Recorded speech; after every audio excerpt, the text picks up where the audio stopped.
दर्शक बंधु स्वागत करुछु आपण मानकु टीवी एक्सप्लोर ओडिशा को। आज्ञा हाँ दर्शक बंधु, विगत 24 वर्ष बिजु जनता दल शासन रे ओडिशा रे आदिवासी मानकर स्थिति आसंतु देखिबा वास्तव चित्र।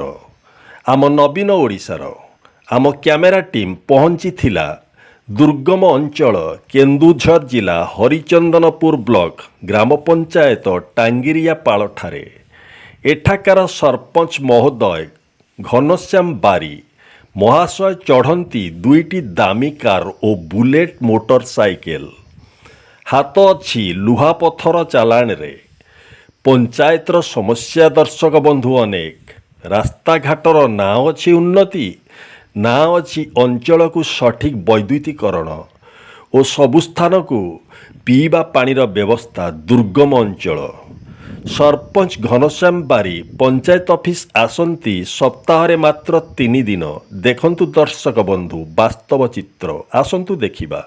आपन नाटा हमर मुकुंद मुंडा आया मुकुंद मुंडा आपन को गाँ ए जो घर को जगह रे एटा रगड़ी पोगा रोगड़ी पोगा पुंगा आपन को ग्राम पंचायत ग्राम पंचायत हमर टांगरे पाड़ो टांगरापाड़ आया आपन को ब्लॉक टा हरिचंदनपुर जिला जिला होजी कंदिया जिला केन्दुझर। आपनकर सरकार विगत 24 वर्ष शासन रे आमर माननीय मुख्यमंत्री ओडिशार श्रीयुक्त नवीन पट्टनायक महोदय आदिवासी सशक्तिकरण एवं दलित मानक उन्नति ପାଇଁ बहुत किसी योजना करिसेंती।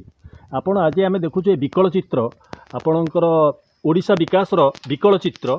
आपण झाटीमाटी घरे जंगल घरे अछंती जदि आपण गरीब लोक आपण किछ करि परनाती। आपण इंदिरा आवास किंबा आपणकर बिजु जो आपणकर बिजु बाबू को पक्का घर योजना प्रधानमंत्री पक्का घर योजना ए सब रे आपण दरखास्त देइथिले किंबा ब्लॉक तरफ रु की आसीथिले के सुननाती ना।